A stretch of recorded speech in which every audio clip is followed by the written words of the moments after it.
Hello dear students, आज की class में हम प्रोस्पेक्टस को कंटिन्यू कर रहे हैं।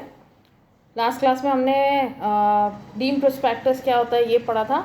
आज हम shelf prospectus and red hiring and the golden rule of prospectus क्या कहता है हम वो पढ़ेंगे।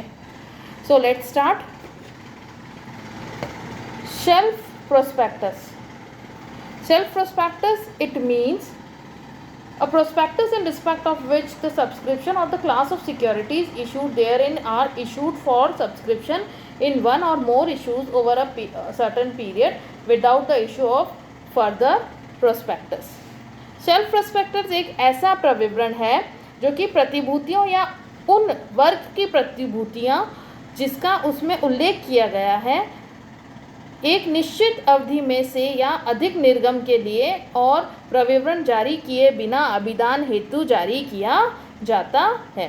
अब इसमें क्या होता है, शेल्फ प्रोस्पेक्टस ऐसा प्रोस्पेक्ट है जो कि पर्टिकुलर कुछ क्लास ऑफ सिक्योरिटीज़ जिसको हम बोलते हैं वर्ग की प्रतिभूतियों के लिए होता है, जिसके अंदर जिसको हम इशू करते हैं एक या एक से ज़्यादा इशू के लिए पर्टिकुलर पीरियड ऑफ टाइम के लिए, जिसमें हमें फिर से प्रोस्पेक्टस इशू नहीं करना पड़ता है। अब अगर हम देखें शेल्फ प्रोस्पेक्टस के कुछ प्रावधान हैं, प्रोविजंस हैं।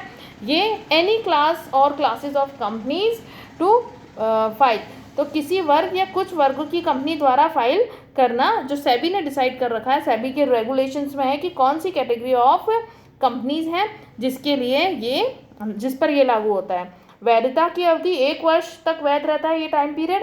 नेक्स्ट है वैधता अवधि में दोबारा नहीं। जो कंपनी संस्था या रजिस्ट्रार को शेल्फ प्रविवरण प्रस्तुत कर देगी, इसे उस वैधता की अवधि में प्रतिभूतियों के प्रत्येक निर्गम के लिए दोबारा फाइल नहीं करना पड़ता है। ये चीज़ ये है कि आपने एक बार इस प्रोस्पेक्टस को इशू कर दिया और आपके पास पूरा 1 साल है। अब उसमें उस टाइम पीरियड में आप फिर से अगर अपने शेयर्स को उन्हीं शेयर्स को या वैसी क्लास ऑफ शेयर्स को री इशू करना चाहते उसका फिर से आप उनको इशू करते हो सिक्योरिटीज़ को, तो आपको फिर से अगेन उन सिक्योरिटीज़ के लिए अलग से प्रोस्पेक्टस इशू करने की आवश्यकता नहीं रहती है। सूचना प्रविवरण पत्र फाइल करना, फाइलिंग ऑफ इंफॉर्मेशन मेमोरेंडम। जो कंपनी सेल्फ प्रोस्पेक्टस प्रस्तुत करेगी उसे एक सूचना स्मरण पत्र या विवरण पत्र भी रजिस्ट्रार के पास फाइल करना पड़ता है। नेक्स्ट, सूचना विवरण पत्र को फाइल करने का समय। इसमें हम ये कहते हैं कि सूचना विवरण पत्र शेल्फ प्रविवरण के अधीन प्रतिभूतियों के द्वितीय निर्गमन या उसके बाद वाले पश्चातवर्ती निर्गमन से पूर्व निर्धारित किए गए समय से फाइल किया जाएगा। फिर है परिवर्तन करने के पूर्व प्रतिभूतियों के लिए प्राप्त आवेदन। कभी कभी कंपनी द्वारा सूचना विवरण पत्र में परिवर्तन करने से पूर्व ही प्रतिभूतियों का आवंटन हेतु आवेदन अभिदान राशि के साथ प्राप्त हो जाता है। ऐसी दशा में कंपनी को अभिदाताओं के परिवर्तन की सूचना देनी होती है। ऐसे में यदि वह आवेदन अपने जो एप्लीकेशन वापस लेना चाहते हैं तो वो ले सकते हैं, और इसके लिए उनको अभिदान राशि के 15 दिन के भीतर उनको हमें लौटानी पड़ती है। 15 डेज के अंदर आपको उनको वापस पैसा रिफंड करना पड़ता है। सेल्फ प्रविवरण एवं सूचना विवरण पत्र प्रविवरण माना जाए तो हम इसमें क्या मानते हैं कि ये जो शेल्फ प्रोस्पेक्टस है या जो इन्फॉर्मेशन हमने ये काइंड ऑफ प्रोस्पेक्टस बनाया है, तो हम इसको क्या मानते हैं, प्रोस्पेक्टस ही मानते हैं। रेड हेरिंग प्रोस्पेक्टस, जिसको हम हिंदी में बोलते हैं मायावी प्रविवरण। मायावी प्रविवरण क्या होता है, इसके अंदर ये एक ऐसा प्रोस्पेक्टस होता है जिसके अंदर 2 चीज़ें, या तो नंबर ऑफ शेयर्स या उनकी वैल्यू, ये क्लियर नहीं होती है। It means a prospectus which does not have complete particulars on the quantum और the price of the securities offered and the quantum of securities included therein. ये ऐसा प्रविवरण होता है जिसमें उसमें उल्लेखित प्रतिभूतियों की मात्रा या मूल्य के संबंध में पूर्ण विवरण नहीं होता है। अब इसके कुछ पॉइंट्स, इसके प्रोविजंस हम देख लेते हैं। प्रविवरण के निर्गमन से पूर्व निर्गमन किया जाता है। Issue prior to the issue of prospectus, registrar के पास आपको इसको फाइल कराना पड़ता है।